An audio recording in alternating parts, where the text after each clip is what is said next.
Hello and welcome to True Crime Rocket Science, the most authentic voice in true crime. There's a reason the Petito family's meeting with the feds was a secret, that 8-hour meeting yesterday. It's because most of the details of this case are going to be kept private.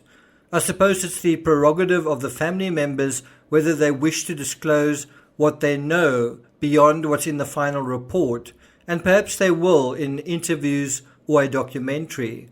Although the report was surprising in its brevity, it did contain a few surprises. But before we get to that, if you haven't subscribed to the channel, please do. Like, share, leave a comment, and let's get started. So the first thing I want to kind of bring up and sort of emphasize is perhaps the most shocking insight or revelation from the FBI report, and that is that Gabby suffered blunt force injuries. Quoting from the report, Miss Petito died of blunt force injuries to the head and neck with manual strangulation. And that really gives us a sense that there was a lot of intensity, there was a lot of strong feeling, there was a lot of emotion, as we know. There was a physical tussle, obviously. And it was something that ended up being particularly violent and kind of tragic, isn't it? It's quite tragic that this beautiful young woman, what happened to her? Number 2, Brian fake texted himself. According to the report, FBI investigation revealed that between August 30 and September 1st, Mr. Laundrie had used Miss Petito's debit card without authorization on his drive back to Florida. After Miss Petito's death, there were several text messages identified between Mr. Laundrie's telephone and Miss Petito's telephone.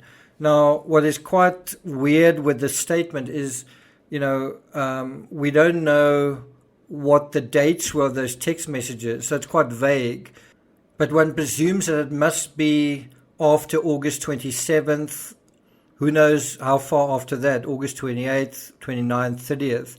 And perhaps he also showed those text messages to other people to say, look, I got this text from Gabby, kind of thing.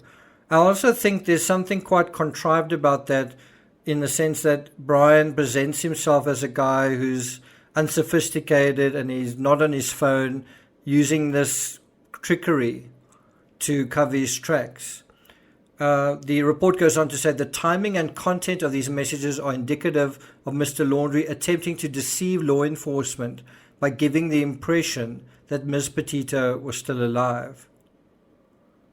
This tactic was used fairly effectively in the Patrick Frazee case, and had Chris Watts kept Shanann alive for just a day or two on Facebook, who knows how that may have changed the outcome. You wouldn't have had that wellness check right in the beginning. You wouldn't have the police in his home right in the beginning. Who knows, even the Trinastich video, perhaps that would have been deleted or lost. Incidentally, spreading fake digital breadcrumbs is the flip side of the power and effectiveness of the phone data side of things. Phone data is almost like DNA. It can really be a smoking gun, but at the same time, as much as this information can be incredibly useful in an investigation, one has to tread carefully because it can, and sometimes is, faked. Number 3, Laundrie's provided breakthrough in search for Brian. According to the report, on October 20, 2021, after water had receded from the area and the park was reopened, Mr. Bertolino notified law enforcement that Mr. Laundrie's parents, that's Brian's parents, intended to return to the park to search for Mr. Laundrie. Law enforcement officers were present when Mr. Laundrie's parents located an item in the park later determined to belong to Mr. Laundrie.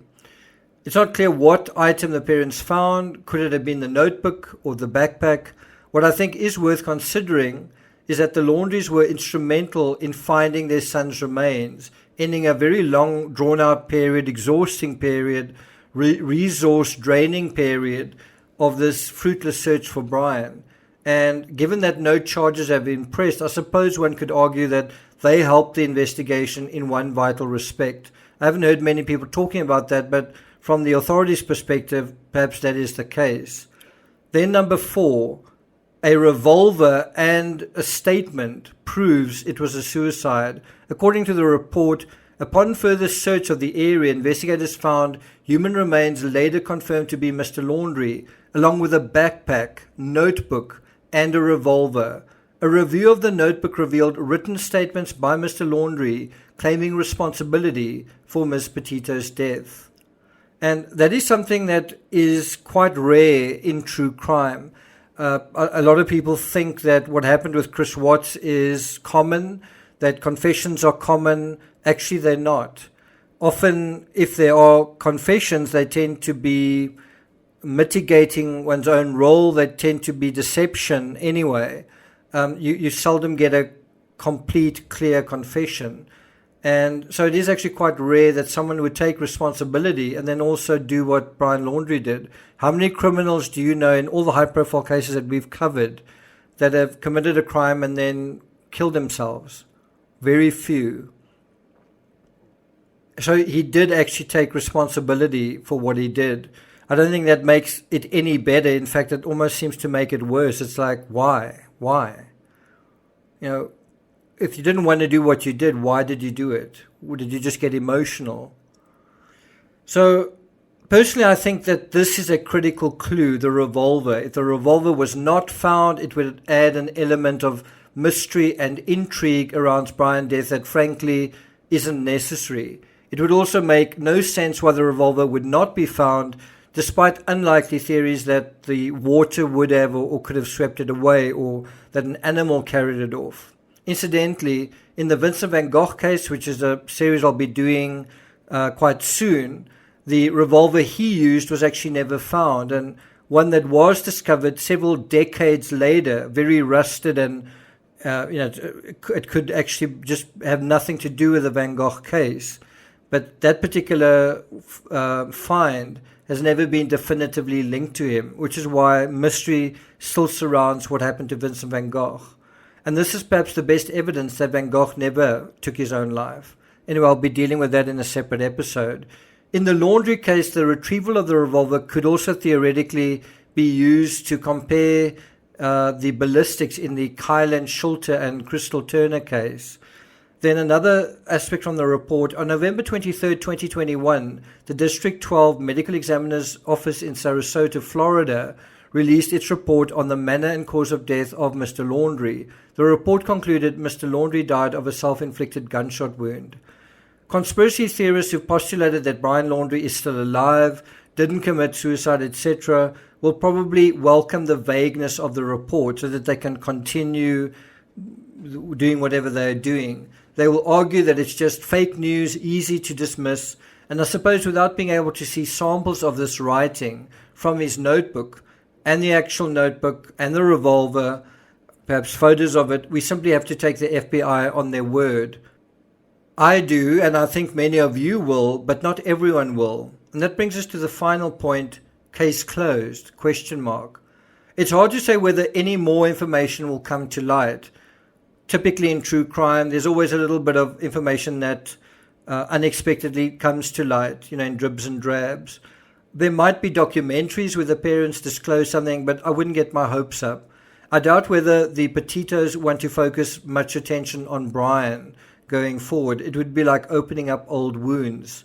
From the True Crime Rocket Science side, from this channel side, I will be dealing with 3 more aspects in finalizing the Petito case. Firstly, I'll be providing a statement on the so-called involvement of Brian Laundrie in the Kylan Schulter and Crystal Turner events. I've never believed there was any link to that, but I will now provide some meat to that contention. Secondly, I'll be continuing my deep dive of the Moab incident. We're currently at about 5 episodes, and I anticipate there will be at least 25 more episodes. If you've followed the 5 episodes, you'll see how much information, micro expressions, and little small statements come to light, and how a narrative develops by doing this deep dive type analysis. And so I think quite a lot of insight is still due to come out of that, the deep dive of the Moab incident. Thirdly, I'll be reviewing the reading material Brian was so obsessed with over 2 to 3 episodes. And that will then likely conclude TCRS's coverage of the Petito case. A final note, just as in the Chris Watts case where salacious texts and other private messages and images were withheld from the public, we're seeing a withholding of information from the public in this case. This is likely at the request of at least one, but probably both families, who have a right to privacy and discretion. I suppose if you say there's one family, there are arguably 3 families in this case. In a world overflowing with social media, we think we have a right to know everything, but not everything is in the public interest. Yes, the public may be interested, but whether we know or don't know the details, the legal outcomes are the important aspect, and that remains the same in this case. And so I think at this point the authorities want to protect Gabby's parents from the sort of endless ruminations and not necessarily endlessly helpful ruminations that can take place in true crime when you hand over all the details, as we saw in the Chris Watts case. Even so, questions remain, and it somehow feels as if we've been shortchanged, doesn't it? Perhaps Brian and Gabby had similar great expectations on their van life journey, only to find reality fell far short of their hopes. Not a nice feeling, is it? Thank you for listening, and I'll see you guys next time.